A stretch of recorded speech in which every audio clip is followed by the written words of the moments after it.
We have Vicky Cayetano here with us right now, and after making your rounds, Vicky, I wanted to get a temperature check how you're feeling right now, your assessment of the evening, that first printout.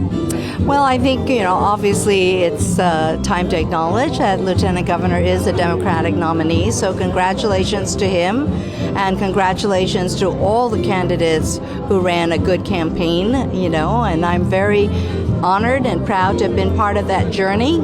I think I know I gave my all, and I'm so thankful to the many volunteers, supporters, my incredible family whose steadfast support, unconditional love is just, that's been the wind beneath my wings, and so I'm just really grateful. Thank you.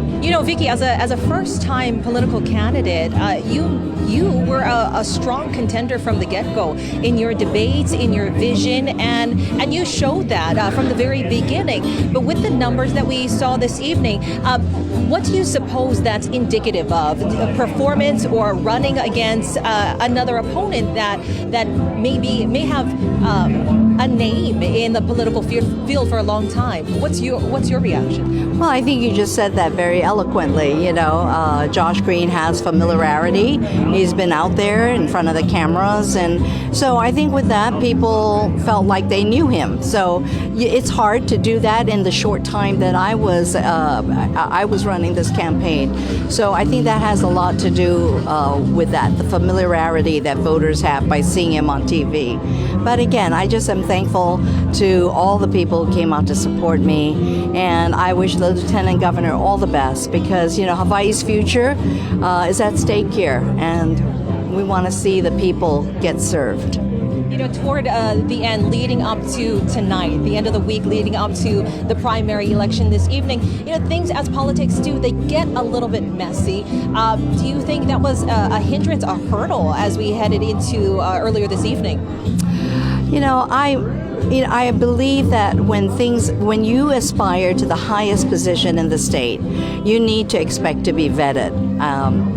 We do that in the private sector all the time, and I think that taxpayers, the people of Hawaii, deserve no less than that. And so at the end of the day, I'm very happy with the campaign that we ran, very satisfied, and one has to have the faith to accept things as they are.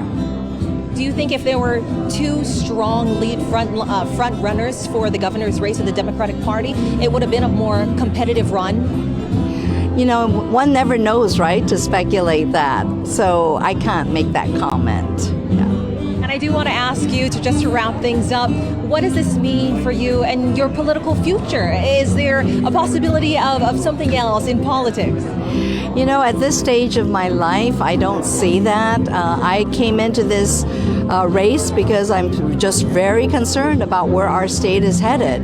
And I felt that with my kind of leadership, being a CEO, it's a very different perspective, and that's what I wanted to offer to the people of Hawaii. Well, Vicky Cayetano this evening, and still a visionary for Hawaii. And tonight, as she mentioned, tonight was for all her volunteers, for her family, for her friends, everyone that put their time and dedication into her campaign and behind her, supporting her from the very get-go.